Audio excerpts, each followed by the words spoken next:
delighted that we are beginning our biennial weekend with such an exciting panel. Our first panel of Biennial Weekend is going to look really deeply at the theme of this conference, at that theme of collaboratory. What does it really mean to work together? Where are the strengths of collaboration, and perhaps where too are its weaknesses? I'm really delighted to be joined by an excellent group of people who I'm delighted to be able to call friends as well, who are going to discuss this topic with me this evening. I'm going to let each of them introduce themselves, and then we're going to come to each of them to give you a 2-minute, hopefully 2-minute, brief introduction to how they see the topic.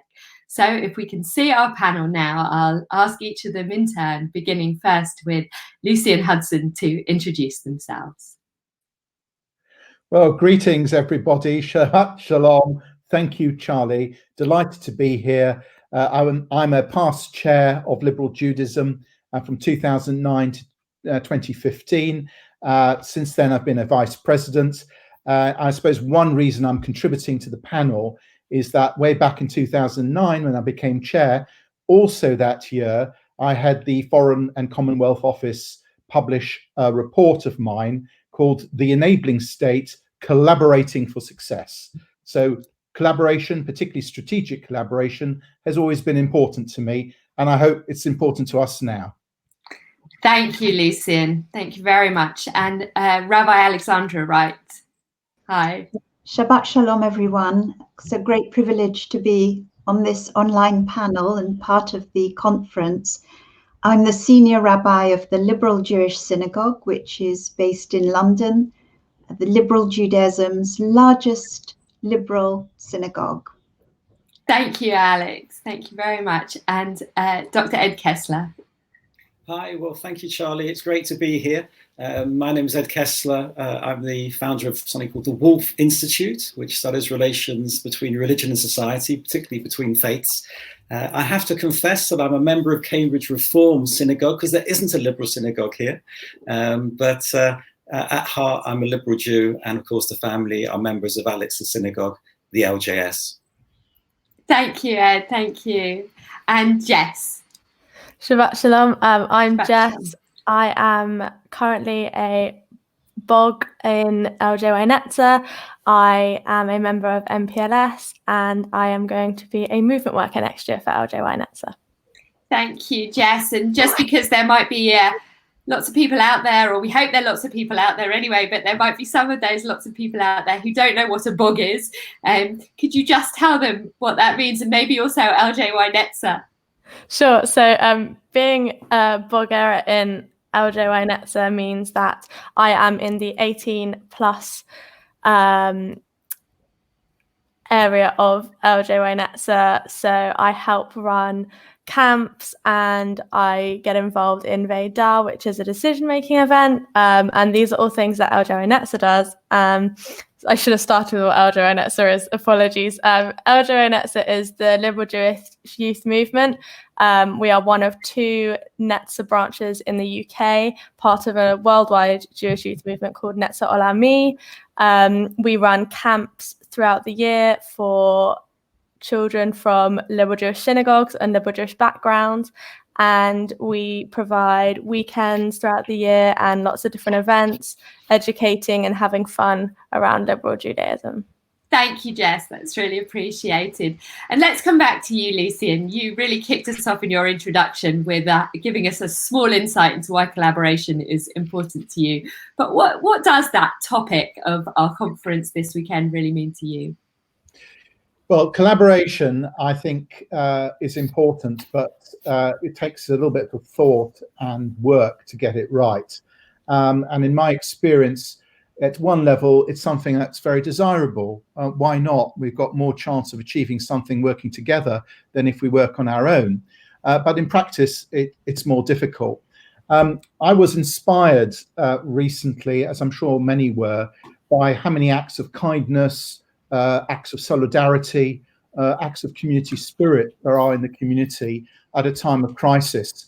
And one, if we can take any encouragement, obviously, from coronavirus and its effects, is the extent to which people have been able to pull together and do so in innovative ways. I suppose the question is, to what extent can that carry over to what is, could be a new normal? One thing I picked up recently, Charlie, was through contact with Rabbi Stephen Fuchs, someone I know well, who's a leading figure in the US reform. And I asked him for, collaborating with me on what I could say on this panel, not least as a result of extending the hand of friendship across the Atlantic. And he came across this Talmudic text, and I know there are others on the panel who are even more scholarly and better versed than I am. But Rabbi Akiva had 12,000 disciples who died during a period between Passover and Shavuot due to a plague. And this was because they did not treat one another, apparently with respect. They seemed to begrudge one another knowledge of Torah. Rabbi Stephen Fuchs took away from this that when we share what we know and we learn from one another with open minds and open hearts, wisdom multiplies. So in my studies and practice on collaboration, I've picked up, I think, 3 key things that make collaboration work.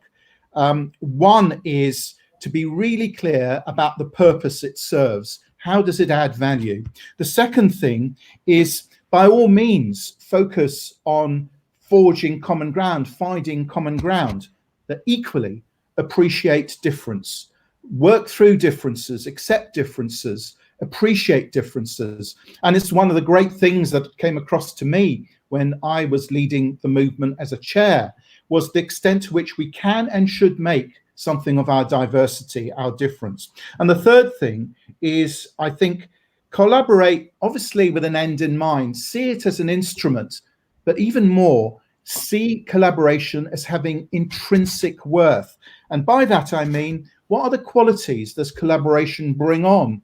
And 3 for me are empathy, the need to properly understand other people.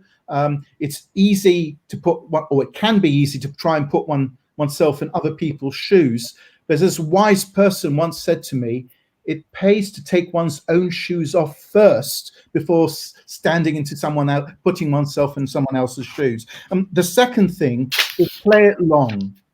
Don't expect necessarily immediate results. Put up with the rough with the smooth. And thirdly, there has to be give and take, particularly give. If you're always wanting to get something back, a collaboration just won't take off. And 3 things I think, finally, that I think take away from collaboration is just fighting your own corner. We all need to do that. I think we have to do that.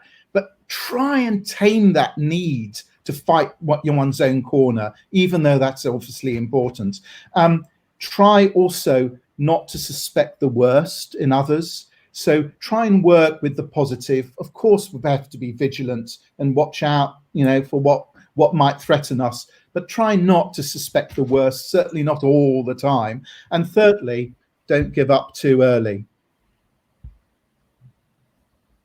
Thank you so much, Lucian. What a big introduction, and I think a lot for all of us to think about and maybe come back to throughout the rest of the panel. But Rabbi Wright, I'd like to come to you next, if you don't mind, whether there's you have a different perspective or something to add to what Lucian began us with. Well, thank you, Charlie, and Lucian also. You go for Judaism. I went for Latin, Lucian, because I had to go and look up this word collaboratory as a noun. Of course, all of us know the words collaboration, collaborative, to collaborate. We know what that means, to work in partnership with each other. But I went to find out, well, where does it come from? So it comes obviously from co, with, and laborare, to work. So collaboration is a work produced by a group or different people working together. And I think that when we're collaborative, the benefits are that we combine skills, we combine our expertise and our strengths to work together. But then what about this noun, the collaboratory, which is what you've chosen for the title of this conference for the whole weekend. So I asked myself, well, where does that word come from? And what does it mean? And I think, if I'm not mistaken, please correct me if I'm wrong, that it was first used by someone called William Wolfe, not the rabbi who some of us know, but it was used in 1989, and it referred then to a center without walls, a bit like our online gathering today. And I don't suppose you thought for one moment that we would be completely without walls when you planned this originally up in the Midlands.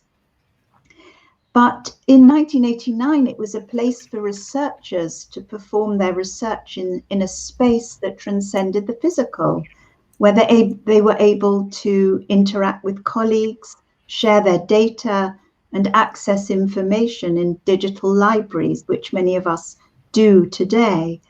And the word has been used by a variety of academic disciplines in computer science, engineering, experimental, and the Jewish community as well. So today the word is understood not only in the sense of working together, although that underlies it, but as a laboratory, co-laboratory, for creative processes that can generate solutions to complex problems. So it's a place where research in action and learning come together to address current dilemmas. So perhaps it's enough at this point to say, by way of introduction, welcome to Liberal Judaism's Biennial, an online laboratory where we'll be able to share ideas, expertise, and skills to discover our place in the world today and to strengthen our resilience and our spiritual lives in the face of this pandemic, which sadly is far from open. So I'll leave it there. Got plenty more to say, but yes, and I'm thinking that, Alex, we must add you to our marketing team next time we're doing the publicity for such an event, because that's a fantastic introduction, really, to I think what we had in mind at the theme of this conference. And Ed, over to you. Maybe it's a really good point to come to hear your thoughts. Well, thank you, Charlie. It's great to be here. I was thinking about a theme for the few words that I was going to say, and hearing Ruth talk about 800 or more people participating. I think this odd mixture of being isolated and connected. I mean, I'm sitting in my room by myself, but there are 800, not just the 5 of us taking part. And often I start my talks with a joke, but then I thought, is a joke funny if there's nobody else in the room? And then I kind of realized, well, what a wonderful examination question. That's going to be in next year's exams, I think, at Cambridge. So like Lucian, I turn to, in this case, one of the founders of liberal Judaism, somebody we all know and I personally look up to, which is Claude Montefiore, who nearly 100 years ago, just over 100 years ago, wrote this. And I'm just going to quote it because I think it sets the scene of why we are all liberal Jews wherever we might be and whatever community we might be part of. And he wrote this because my field's the interfaith world. What can I learn? How do I collaborate with other faith communities? And that's what I'd like to focus on. And he wrote this: liberal Judaism seeks to fashion a Judaism which shall be broad enough and humble enough to believe that its own truths, its own treasures can be enriched and added to from the truths and treasures which may have been granted to other than Jewish teachers. In other words, we've got to be open enough to learn outside the borders of liberal Judaism and learn from outside the borders of Judaism as a whole. Now, in the last few weeks, I've interviewed about 30 faith leaders from around the UK and actually beginning to do the same overseas to ask how they've responded to this pandemic, which is really very much the context of why we are meeting as we are. And Charlie, of course, was one of the participants. And there were 4 features that everybody shared, whether they were Orthodox or liberal, whether they were Jew, Christian, Muslim, Hindu or Sikh. And they illustrate the fact that we share so much more together than what divides us. And the first, and I've put them under hashtag LJ, if you like. And the first is hashtag LJ1. which is obviously the impact of technology. And not just that services now are on Zoom. A few weeks ago, I attended Alex's service at the LJS, and that we can, shul hop in a way that nobody's ever shul hopped before, and that we're experimenting, we're doing new things, but we're being innovative. And it does seem to me that innovation has been at the core of LJ ever since I've been connected with it, and also looking at the writings of the founders. And that innovation is something we can share with so many others. So #1 is innovation. The second is there was actually a bit of resistance to the closure of places of worship. I mean, it's the first time in 800 years that all places of worship have been closed in this country. And there was some resistance, not just in Stamford Hill, may I say, nor in parts of Bradford in the Muslim community, but, there were some super Purim spreaders amongst our own community, if I can put it like that. And some of us may have been taking part in Purim spiels just before closure, and unbeknown to us, passed on this virus. But by the time we realized what was going on, there was this incredible interaction between the communal leadership and the religious leadership to actually implement closure. And again, this relationship between the rabbis, here we are with 3 rabbis I'm looking at, or I don't know, Jess, you're not a rabbi, but 2 rabbis and many others out there, but having to work with the communal leadership. And that's something that we have in LJ. And perhaps a little bit more effective than we might realize. The third is the development of new practices. I mean, COVID-19 has actually generated new religious practice. Services, not just people are taking part in them, but there's a democratization. John Rayner at the LGS would have called the democratization of Judaism.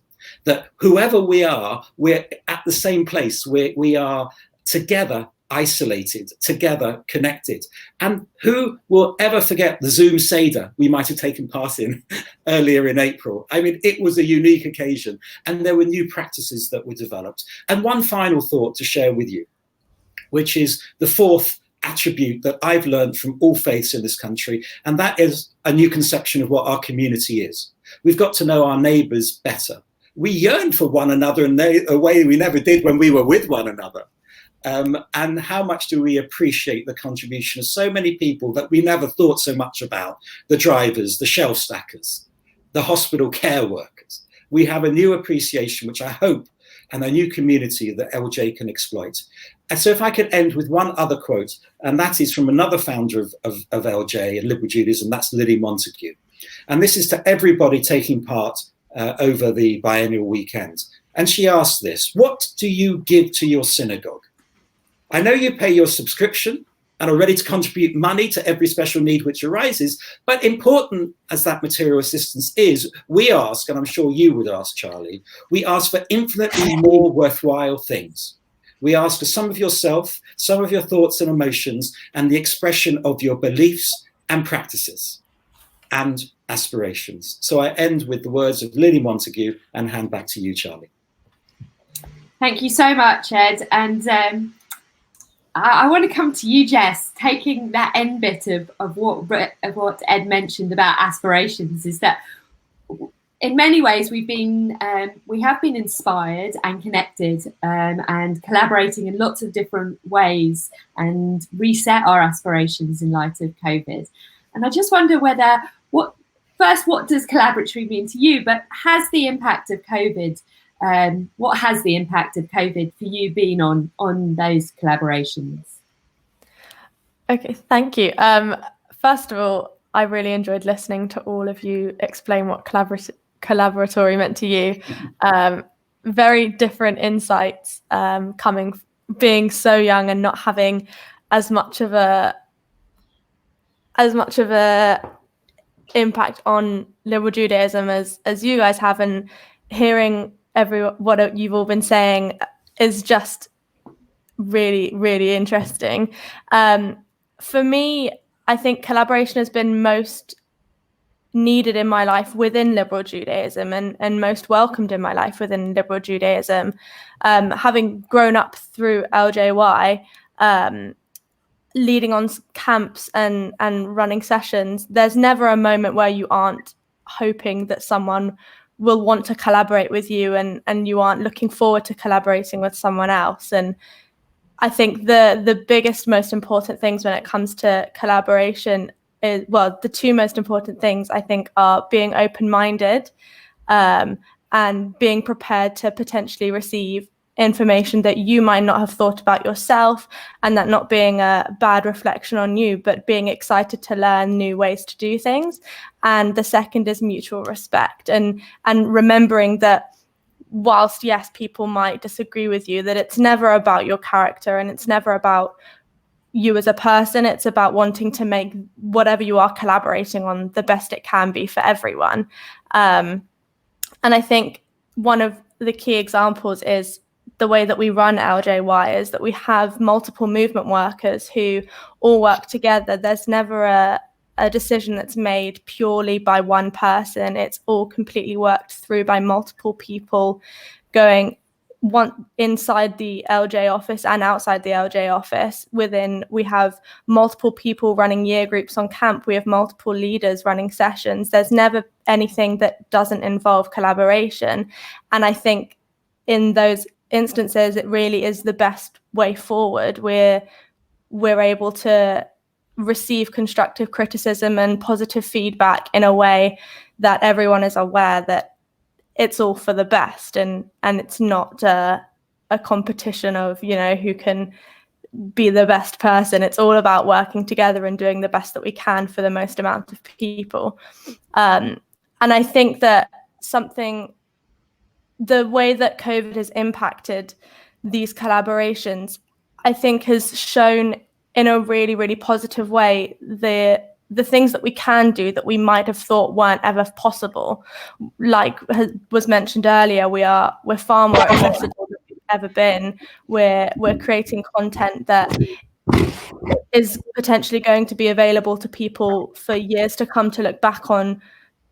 To for example, running a session on this morning, like the Hullabake, like that will be online for people to look at for years to come and be able to learn from it. And we might not have chosen to have these circumstances the way they are, but I think the way that the whole liberal Jewish community has dealt with them has been incredible. And I can only speak for myself, but it does make me incredibly proud to be a liberal Jew, to see all of our congregations and communities working so hard together and providing such incredible content for its members is just amazing. Thank you so much, Jess. And really, I think the work that LJY has done has been really inspiring. And I know a lot of our communities and young people have been engaging in it. I do really want to explore this idea of when it doesn't work. So we've seen really good examples of what, in the light of COVID, have been examples of collaboration working. But sometimes there's a perception that collaboration can weaken our USP, our unique selling point, or can make, if individuals choose to lead together, that somehow they are not able to do the job and therefore they need two people to do it or to work in teams. And I think sometimes as well that this has been a question of gender as well in there. And I'd like to come to you, Alex, about whether is this a correct perception of collaboration? Are there times when it doesn't work? Can it weaken who we are?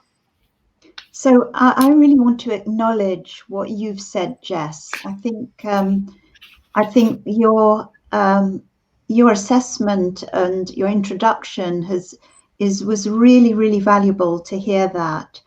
I don't think that collaboration does weaken one's ideas. On the contrary, I think it strengthens them.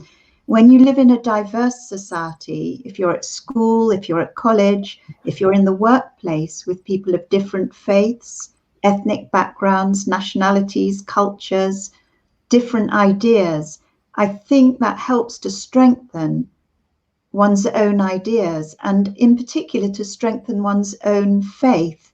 But I want to question the assumption lying underneath this question that one needs in some way a unique selling point. Why? Why do we feel that we need that there is something unique about us as liberal Jews? Why not be Jews? Why not be human beings, citizens of the world? yes, with a significant history, faith and culture, but we've always been part of the wider world. You know, Rabbi John Rayner, who you mentioned earlier, Ed, said, you know, the Jewish people are like the Gulf Stream, but we're within the big oceans of the world. And we have to be that, otherwise we won't survive.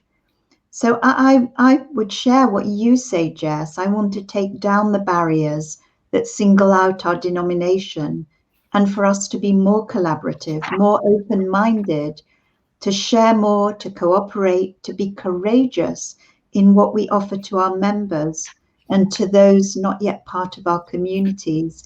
And, you know, I just saw a chat from somebody in Texas. That's, you know, that's amazing. Somebody 6,000 miles away, 5,000 miles away, I don't know. We need to open, we need to take down the barriers. Thank you, Alex.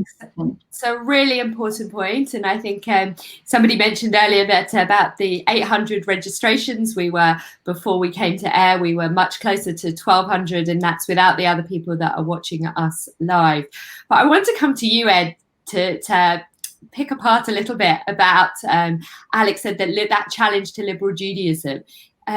Do you come from the same perspective on that actually liberal Judaism doesn't necessarily need to focus on its USP in terms of collaboration, but rather should seek to be part of that Gulf Stream? Well, I'm not one to disagree with Rabbi John Rayner. No. That would be heresy. But I do think there is a need to be confident in who we are as liberal Jews. And I sense in the last few years that we've gained confidence in who we are. And when we're more confident, we're more able to collaborate. You know, it's when you feel defensive, when you feel threatened, it's much harder to reach out. But actually, that's the time you need to reach out more. So collaboration is part of the DNA of LJ. Now, you did ask, Charlie, whether there are occasions when we shouldn't collaborate, and the answer has to be yes. There are times when people do not want to talk to you, and that's hard to take. But you can't spend all your time trying to talk to people who don't want to talk to you. In my world of interfaith relations, I talk to as many people as I can, but sometimes people don't want to talk to me, and I have to accept that. So there are times we don't collaborate, and we have to have the confidence to walk away. But with that confidence, we'll be much more generous in spirit in terms of reaching out to other people. And that is part of LJ, and that's part of what it means to be a liberal Jew. But with that understanding, with that ability to collaborate, there's a third dimension, which I'd end with, which is the need for critical solidarity. That if I'm truly your friend, then you have to be able to accept some of the criticism that I will offer in friendship. And as my friend, you'd accept that. But I have to become your friend first to be able to offer that criticism. And likewise, if that's what I expect of you, of course, you should expect the same of me. And it's through that friendship, it's through understanding who we are, having the confidence in who we are, seeking to be collaborative as much as we possibly can, but at the same time recognizing there may be occasions when we can do no more than we can. Thank you very much, Ed. And it leads very nicely into, I think, something that Lucien really is keen to get his teeth into as well, which is those times when collaboration doesn't work. So how we can balance both being idealistic with being realistic. Lucien. Yeah, thanks, Charlie. And Jess, I mean, it's great to have examples of where the very nature of the work done in youth movements has to be collaborative, and that's seen as necessary, but also desirable. I think if collaboration really is to get enough traction, we can't just hope for it. We have to show that it is actually speaks to something that's important for us. And often that's about trying to get more of what I'd call an orbital perspective, so a broader sense of what's possible working with and through others. Before I was chair of Liberal Judaism, I was chair of an organization called the Tavistock Institute of Human Relations. And the tradition there, which is in social sciences, psychoanalysis, is right from a very early age. You have to, I think, look at the nature of attachment or dependence. And I've certainly been quite attuned when I've tried to promote collaboration, which I would hope I'm, an exponent of, and sometimes do well. That you have to accept that you're working with a combination of a need for independence, sometimes a need for interdependence, and sometimes a need for dependence. And there's none of us who doesn't move between those three or uses two of those three or one of those three at critical points in our lives. And that's part of being human. And I think liberal Judaism for me helped really bring out very strongly how conflict is there, confrontation's there. I think the challenge is not to ignore it or gloss over it, but to try and make sense of it, to bring out the truth of why someone might feel different or at odds, but to try and push that in a direction where you can understand one another better. That's why I think the ability to listen, and not just listen to make a point, but listen really to properly understand, helps with building trust, but also opens up options. And to take some example, in my time as chair of liberal Judaism, two things. Why does the British Jewish community have two bodies lead it? Jewish Leadership Council and Board of Deputies. Another one, what I call a biennial matter that always seems to rise either in the sessions or in the margins, is why two movements in the UK, both broadly in agreement, indeed, sparking off one another, having rabbis move from one movement another in different points in their careers.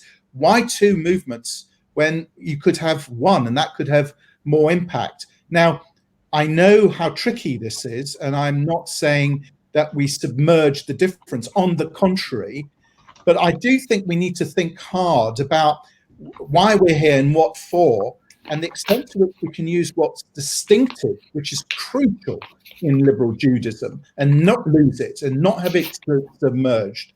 Nonetheless, how we can achieve more impact possibly than we were if we were just to carry on as one movement as opposed to two. So I give that as an example of a concrete challenge which tests what do we mean by collaboration. Is it just working more closely, or is it thinking in fact that there could be one movement rather than two? Amazingly that we're bringing up some huge topics. It's a great way to start our conference, because I think they're topics that are going to be interwoven throughout of our conference and come up in many of the other panels. But Jess, I'm not expecting you to comment on whether you think that there should be one or two progressive movements in this country, but I would like to come to you about that issue of whether there are good models or even a bad model for you in terms of collaboration that you've seen or been a part of. Thanks. So I think the biggest thing with collaboration is the want and desire for it. And I think that we only end up with examples of bad collaboration and bad outcomes from collaborations when there is a party who is involved that doesn't want to collaborate. I think the most important thing is that everybody is wanting this collaboration to happen and sees real benefits from that. And I think that in some ways it can give you a completely new light that you might not have originally had. You get given more opportunities to learn through collaboration than you would if you were just simply working on your own. I mean, a simple example is that some universities ask you to do collaborative projects because they understand the strengths that you can gain from those types of situations. I think what's interesting as a thought is that there's this idea that if you're collaborating, that you're not confident in yourself and you don't feel as though you would be able to do something on your own. And I think that that's an incredibly negative way of looking at collaboration. And actually, the only way we should be looking at collaboration is in a positive light. And I don't mean to say that there aren't bad things about collaboration. I more mean to say that we shouldn't look at collaboration as a cry for help or an example that someone isn't good enough on their own or isn't capable enough on their own. And I think, coming back to what you were saying earlier, Charlie, there's almost an implication that when someone asks to collaborate, that they don't think they can do it on their own, or they think that their own experiences aren't good enough. And I think that even more so, that's much more present in women, in that, I mean, I can't speak for all women everywhere, but I definitely find myself needing reassurance. And that's not to say that I don't think I'm good enough, but I want to do those collaborations because I want to be able to better myself and to work on things that I might not necessarily think of.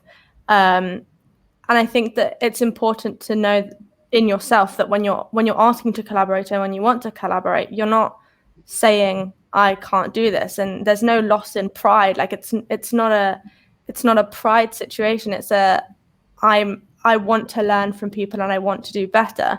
And I think the best example I can come up with of a positive collaboration really is Biennial.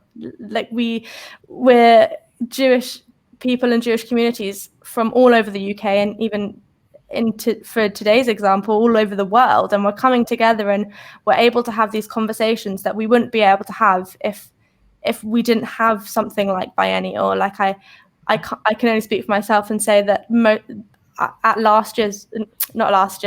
2 years ago's Biennial, there were so many people that I wouldn't have ever had to been able to have a conversation with, because these opportunities are created by events like Biennial, and it really is, I would say, the best example of a collaboration I can think of. Thank you so much, Jess. I think you've raised so many points that I think we could actually have a whole session just discussing. And from my own perspective, fascinated by the issue of gender and collaboration, and maybe we'll find another chance to explore that some more.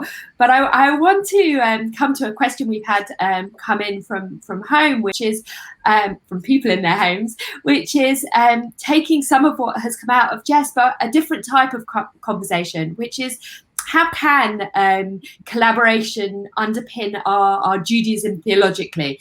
And it would seem a shame to have you, Alex, on our panel and not open that question first to you about can collaboration add something to our theology? Yes, thanks, Charlie. I just want to say, Jess, I absolutely agree with you. I think, to use collaboration to refine our knowledge and to deepen our knowledge, totally. I've been thinking a bit about this because I began with Latin, but then I suddenly thought, well, perhaps as a rabbi, I should, do a bit of Hebrew as well. Because of course, the root in Hebrew for the word collaboration is shin taf pei, l'shatef, and has a similar sort of meaning as in English: to join, to attach, to combine or form a partnership. And for me, I think there are two ways in which this partnership is formed. One is expressed in the words of the Babylonian Talmud in the name of Abaye, who said that a person should always lehishtatef, associate themselves, create a partnership with the congregation. I mean, he's talking about prayer, that we shouldn't pray alone, but we should be part of a community for prayer, and demonstrated that by the fact that we pray not in the singular, may God lead me to peace, but in the plural, may it be your will, eternal one, our God, that you lead us to peace. So one sort of underpinning is our relationship to community. The second is where similar, the root is used as well. The shatef comes from the Palestinian Talmud, in which this is so interesting to me. The rabbis take the name Yisrael, Israel, the Jewish people, and by dissecting it into two parts, interpret that to mean that God, El, is combined with the great name of, combines his name with the with his great name with Israel. As the Talmud says, that I will have my great name bound up with theirs, that they may live. So I think if we're looking for a theological underpinning, we have a dual partnership, a relationship that binds us to God and God to us through the covenant made at Sinai, and a partnership and responsibility to our fellow human beings and to all creatures. And we are bound to God as a moral force, God as a moral force, so that we can exert that influence and dynamism in our conduct in this world. So collaboration to foot as a theological underpinning is really, really important in our relationship with God and how that influences our relationship with human beings and the planet. Thank you. I don't think that we have, sadly, again, this is raising great big issues. And in fact, we have one session that is really going to explore that idea of theology and collaboration. And hopefully they're watching and can take that, all those ideas that have been presented so articulately by Alex, by Rabbi Wright there. I cannot believe it, but we are coming so fast to the end of our time. And I do have a final question that I have to ask you before I let you out of this room, which is, if I hope that you've all seen the upcoming schedule for the conference. But generally, from being here in this way, having these conversations, if there is one thing that you hope that you will take away from this conference, what is that? And if you can tie that to the idea of collaboratory, then I will be a very, very happy rabbi. So, Ed, I'm going to come to you first, only because you got to put me on the spot earlier. So now. Okay, the roles are reversed. Thank you. I guess the thing that I would want to share, and picking up really on what Alex was saying when Jess asked that question, I was thinking of the rabbinic phrase, "Aseh lecha chaver," get yourself a partner or get yourself a friend. And it seems to me that's what collaboration is, getting to know people. And the remarkable thing about this technology that has been brilliantly created by LJ, congratulations to all the team who worked incredibly hard to make this possible, far more effective than many other Zoom conversations I'm sure we've all taken part in, is to create friendships and to learn from one another. And again, each of us in our own worlds, myself in the world of interreligious dialogue, and each of the five of us in our own worlds, we learn from other people. And we learn from other people more when we understand ourselves a bit better. And we understand ourselves a bit better when we are engaged with other people. And so if there's one thing I'd like, I hope that I will take away from this, is an understanding of other people and a friendship with other people, which I hope will help me understand myself a little bit better. Thank you. Thank you very much. And Lucian? Well, what I take away, I mean, partly inspired by Alex and the Torah, is there are not that many explicit examples, certainly not labeled collaboration in our sacred writings, but actually the whole story is about God and humanity as co-workers, that we have to meet halfway. We can't expect somebody else to do all the work, nor should we perhaps expect that we alone can do all the work. So I think there's something about this weekend, about how in the current context, we can be even more co-workers to one another and what that entails. And with co-worker, I think co-design. So not necessarily come up all the solutions oneself, but think how one can draw on different contributions from people with very different perspectives, from people one doesn't normally talk to, and see whether in the light of that, one's own thinking, one's own practice can be enhanced, so that together we can build a better world. Thank you very much. Alex? Well, I think I wanted to end by sort of continuing to be your marketing manager, Ali, and by just commending people, those people who are participating in this conference, the hundreds of people, to the services. In a few moments, they'll be able to tune into the Friday night service, tomorrow morning at 11, the Shabbat morning service, because those are models of collaboration in really quite difficult circumstances. And obviously all our study sessions and the discussions that are taking place. This, there are many, many members of our communities who live on their own and who've had a really, really tough time over the past 8 to 9 weeks, self-isolating, shielding, not being able to see family, not having human contact. And this is not quite the real thing, but it's the next best thing. And I would really encourage anybody tuning in to reach out in whatever way, whether it's through chat, whether it's joining an interactive session, and to seek comfort, because I think we need that, and we need some inspiration and some space to promote creativity in a time of crisis. Thank you so much. And Jess, the final word really is to you.